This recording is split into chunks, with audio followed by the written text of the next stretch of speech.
Good morning students. कल मैंने आपको जो पढ़ाया था उससे आगे पढ़ते हैं। आज पढ़ेंगे स्टॉक होल्डर अर्थात दावेदार। ये जो प्राकृतिक संपदा है इसका दावेदार कौन है, ये किसकी है। तो बच्चों, प्राकृतिक संपदा को तो सब प्रयोग में लेते हैं। वन के अंदर और इसके आसपास रहने वाले लोग वो भी वनों का प्रयोग करते हैं।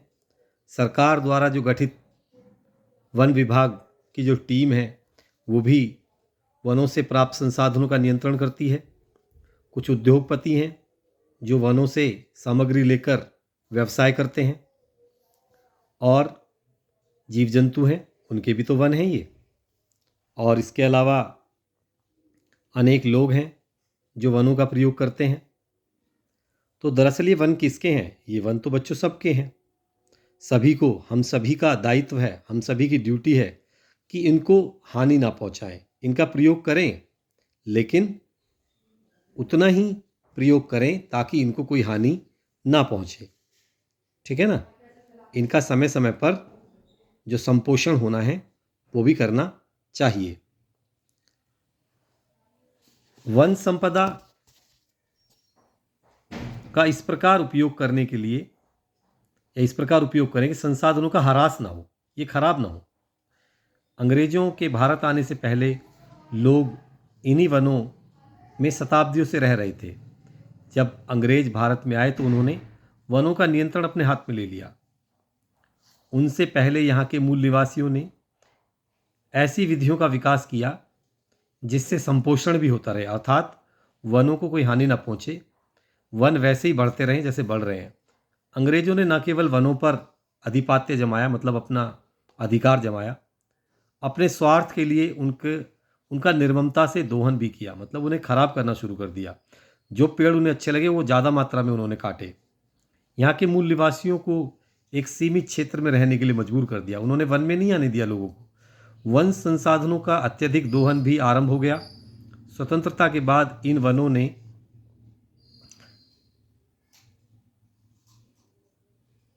वनों का नियंत्रण जो अपने हाथ में ले लिया था, परंतु इन वनों में रहने के लिए मजबूर कर दिया था ताकि संसाधनों का अत्यधिक दोहन भी प्रारंभ हो गया। स्वतंत्रता के बाद इन वनों ने,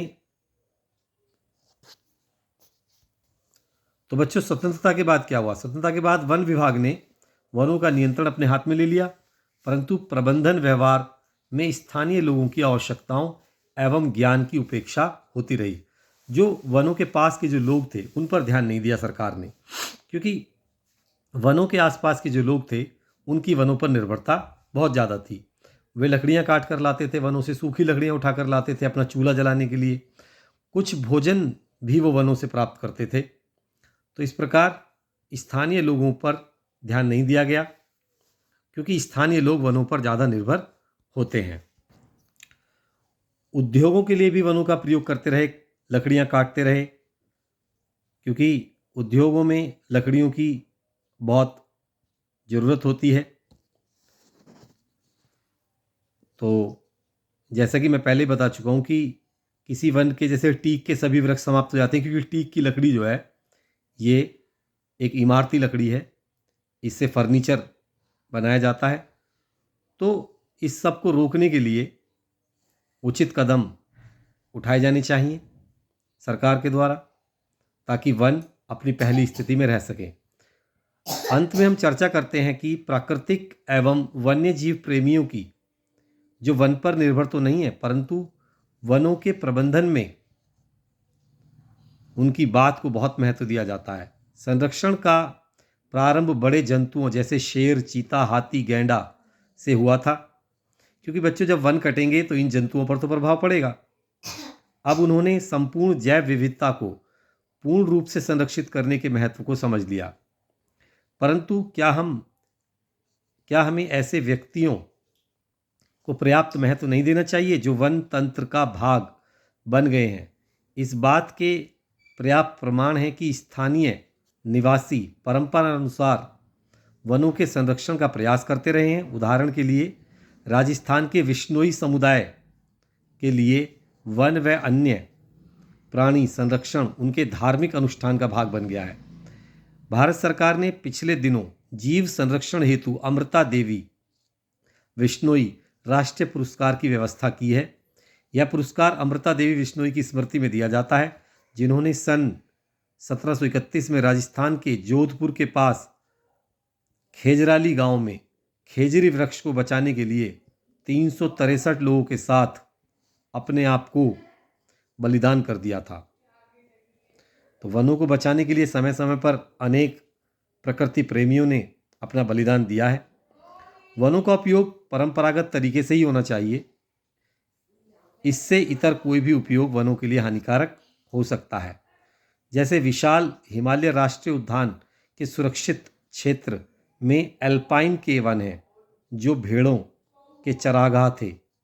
घुमंतू चरवाहे जो इधर उधर घूमते रहते हैं जानवरों को लेकर, प्रत्येक वर्ष ग्रीष्म काल में अपनी भेड़ें घाटी से इस क्षेत्र में चराने के लिए ले आते हैं, परंतु राष्ट्रीय उद्यान की स्थापना के बाद इस परंपरा को रोक दिया गया। अब यह देखा गया है कि यह घास बहुत लंबी होकर जमीन पर गिर जाती है, जिससे नई घास की वृद्धि रुक जाती है। अर्थात वो चरवाहे ठीक थे, वो अपनी भेड़ों को लेकर आकर इन्हें घास को समाप्त कर देते थे, फिर नई घास आ जाती थी। तो इन्हें रोकना गलत रहा। ठीक है, तो इस प्रकार सरकार को उचित कदम उठाने चाहिए जो प्रकृति के पक्ष में हो। और जो पर्यटक घूमने जाते हैं प्राकृतिक स्थलों पर, उन्हें भी चाहिए कि वो भी अपनी प्राकृतिक संपदा को किसी प्रकार की क्षति ना पहुंचाएं।